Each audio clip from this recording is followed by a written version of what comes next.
was March of 1999 when I was diagnosed with multiple sclerosis. At that time, I was in college. I was up the road in College Station at Texas A&M. And this news threw me for a loop. I knew no one with this disease. I did not know what to expect. I just saw others in a doctor's waiting room in a wheelchair. I was terrified that my life, that I felt like was just beginning, was soon to be in a wheelchair, and it was just not going to follow the path that I felt like I was crafting and designing for myself. We started off as friends, so I always knew that he had MS. I went to the doctor with him a few times when we were dating just to learn more about the disease. It was just kind of there. I feel like it was at that point, at 21 years old, that I reconnected my faith in the Lord. I had a peacefulness in my heart that I couldn't really express and explain to people, although what I could do was share, and sharing became a part of my life at that point. On our honeymoon, we went hiking and snorkeling, and it never really affected anything that we did.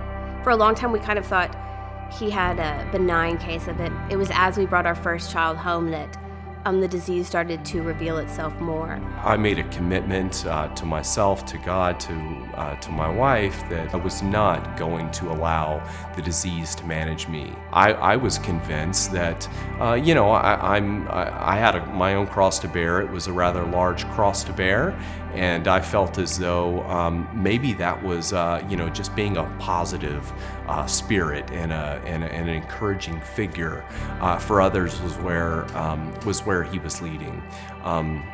That it's not that simple. And so we began to see the need for adoption, and we began to walk those roads.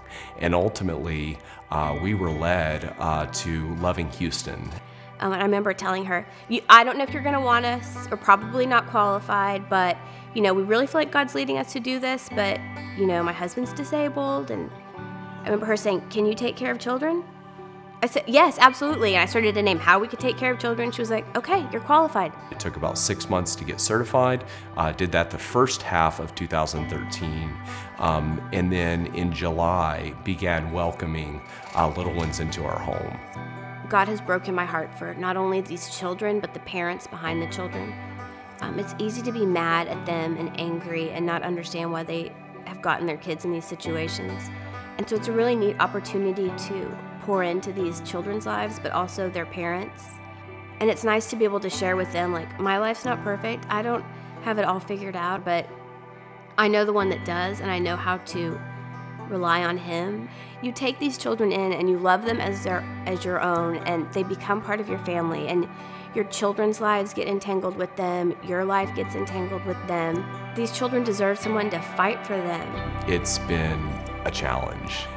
We've had six children in and out of the home, and we've had a little one that has been with us for 6 months now, and he came to us at 4 months. Because our home filled up, we've had to place 3 or 4 other children in other homes.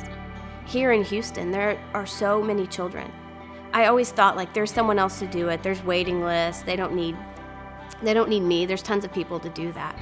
But they need us, and they need good Christian homes that will love them and show them how a family operates. And like I said, we're not perfect. We don't have it all figured out, but we know how to love babies and show them what a family is, and just the interaction we have with these children's parents, that they would see how a family operates and loves on each other and has disagreements. And just to be able to share all of that has been a blessing. One of my big concerns was for my own children. Like, they're going to have to sacrifice some stuff, and my time will be more divided, and how will they respond? And I have seen such growth and development in my girls through all of this. It has been such a blessing. There's limits. We can't take them all, although we would love to. We are going to do everything in our power for His kingdom that we possibly can. What I've been called to do right now is to raise these babies and teach them attachment and how to be loved and to hear a mother's voice. That's what I've been called to do, and I haven't been called to, take care of every detail of their future. That's His job, not mine. I have to trust that His plan is good for them, and I'm just a tiny piece of that plan.